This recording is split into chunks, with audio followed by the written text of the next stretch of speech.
Well, good morning, everyone. I'm Victoria Waco. Yes, Waco. That's not what it looks like at all on the screen. That's how it's pronounced. You can thank my Ukrainian husband for that.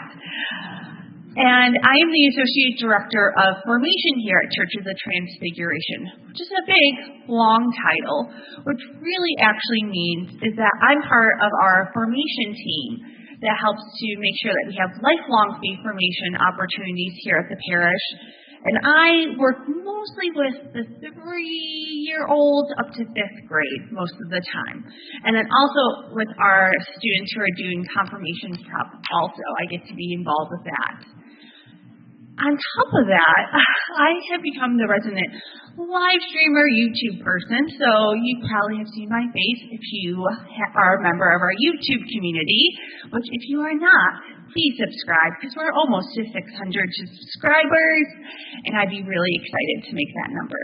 And since we are live streaming today, I'm going to also say hello to everyone who's joining us via our live stream. Now, what you guys might not know is that currently we have around 45 households joining us via live stream for today's service, and usually during the week we have around 100 families who view our live stream each week. So it's a really fun area for me to expand into. But today I'm here to talk to you about something that, well, it's one of those times where two things don't seem like they go together, but they really actually do.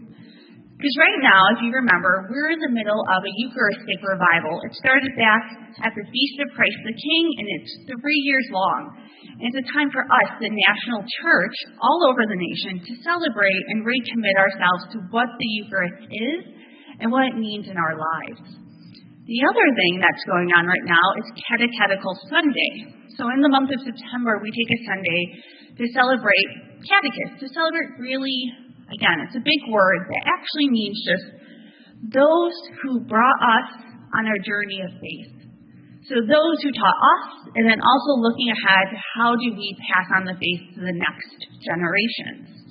Again, they don't seem like they go together, but as I mulled on these two topics, I realized something. The teachers, the people who passed on the faith to me the best, were the ones who were connected to Jesus the most. And I believe they're probably the ones who came to him at the table the most. So I want you to all do me a favor.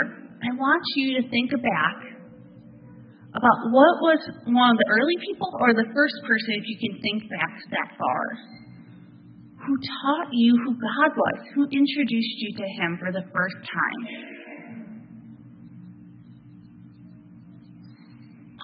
And for me, the first person who taught me, or introduced me to God, I should say, was my grandmother. See, when I was a little kid, 3.5, 4 years old, my dad actually worked shift work. He worked in a factory.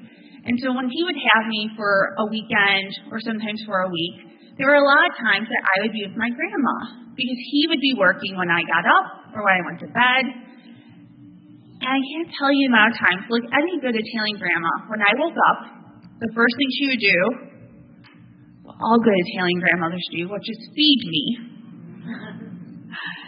And then, many a times, she would take my hand and bring me in the living room. And I would sit at her feet while she watched Mass on TV. Now, at 3.5, 4 years old, I can promise you, I didn't actually realize it was Mass. I just saw this big, beautiful building. I now realize she was watching Mass from the Vatican. But she wouldn't say anything. But it was her presence. It was how much longing and lovingness that she showed to that television while she was watching Mass, that even at that very young age, I could tell that whatever she was doing was so intimate and so important to her. That time with the Lord, even if it was on TV, meant so much to her. And while I didn't understand it, I didn't understand what was happening on the screen. It was actually in Latin, so I definitely didn't know what was going on.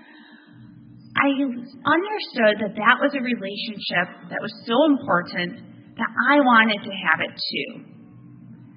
And so that was, of course, my first example of faith.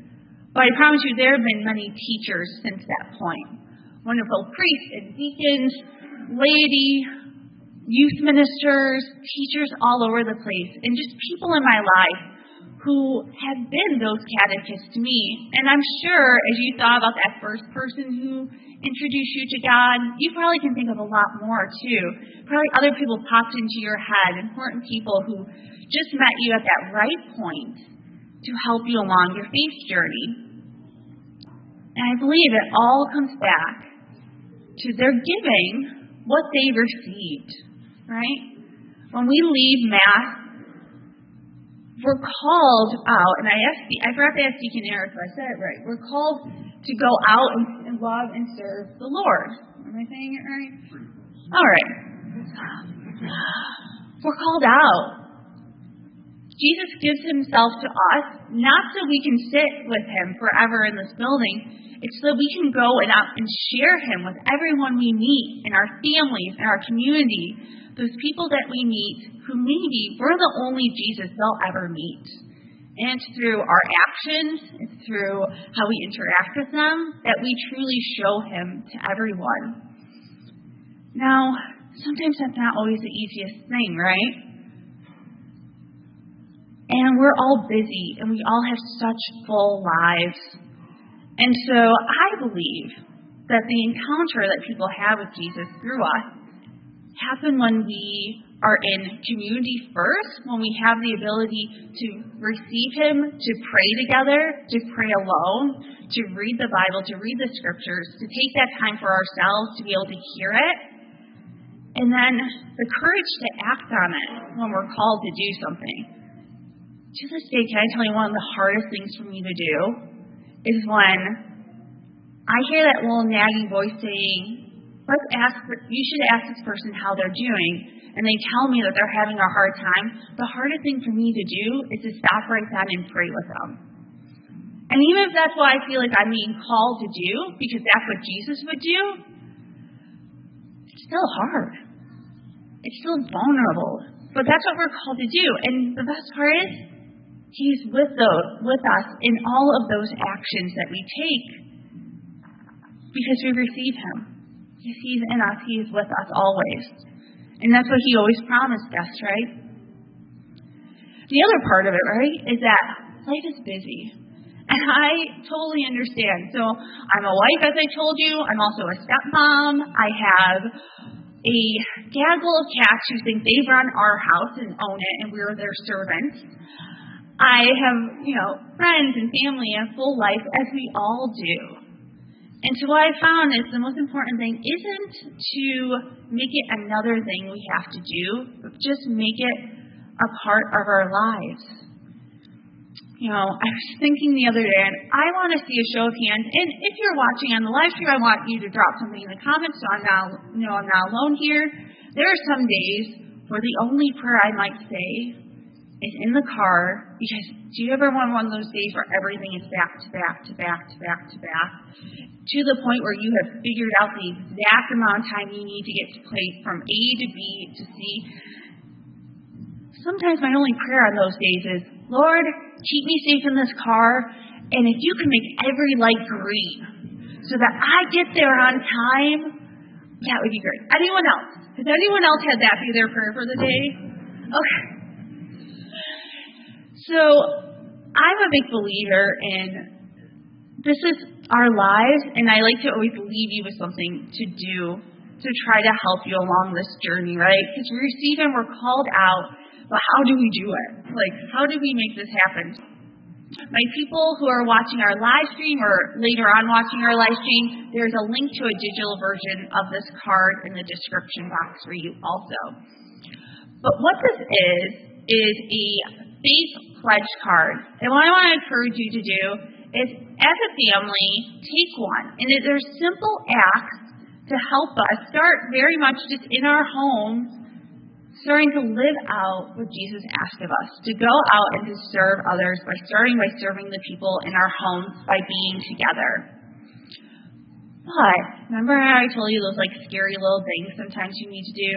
I'm going to also ask you to share it with someone else.